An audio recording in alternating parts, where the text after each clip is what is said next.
Hey guys, it's been a while. Here's a job I did a while back, I think last summer, but turned out pretty good.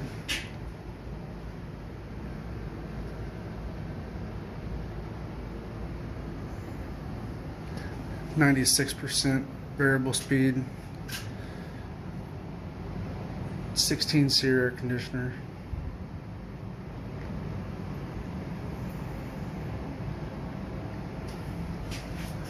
All custom ductwork.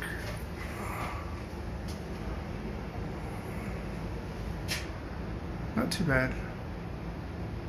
I'll show you the outside here in a little bit. Guys, there's the outside units all done up. They look pretty good out there.